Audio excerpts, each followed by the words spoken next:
Hey, it's Ethan here at eTrailer. Today we're going to be taking a look at showing you how to install the Konig XG12 Pro self-tensioning diamond pattern snow tire chains on our 2022 Toyota Tacoma.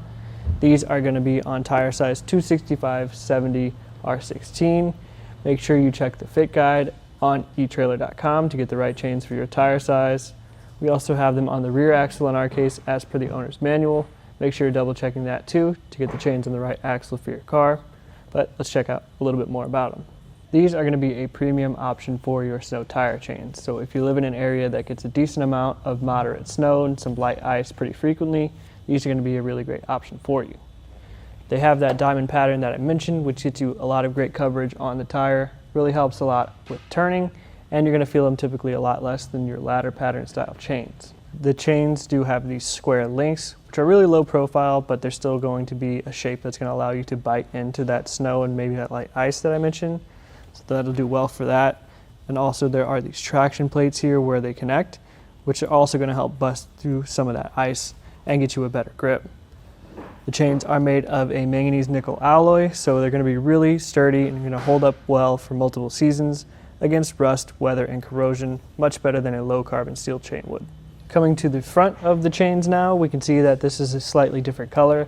It's because these links on the inside are powder coated, not only to protect your tire and the rims, but also to protect your hands in the event that you're putting these chains on. It's really cold out, your hands are going to tend to stick to bare metal a little bit more than they would to that powder coat. So that's a nice touch.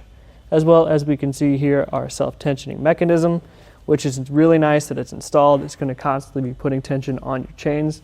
So normally you would have to get out and adjust your chains after so long to make sure everything's in place. This eliminates the need for that.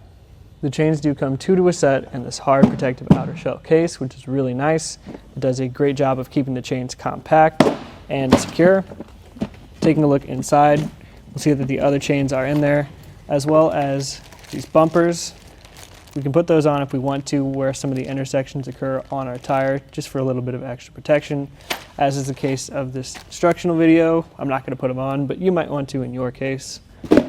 On the back side, there's also this hook and loop patch. So if you have an interior that could stick to, it might prevent it from sliding around in your car a little bit. Just another little quality of life feature. But overall, one thing that does set these chains apart is how easy they are to install. Granted, we always do recommend giving it a try in your garage or somewhere safe beforehand before you find yourself stranded on the side of the road trying to figure it out, but you can check out how we did it right now. First thing we like to do for the install is to lay the chains out flat. We just want to make sure that nothing is caught up or twisted or tangled. We want to make sure that we have this gap here in the middle. That's where our tire is going to go. We want to make sure that we have the chains facing the right way.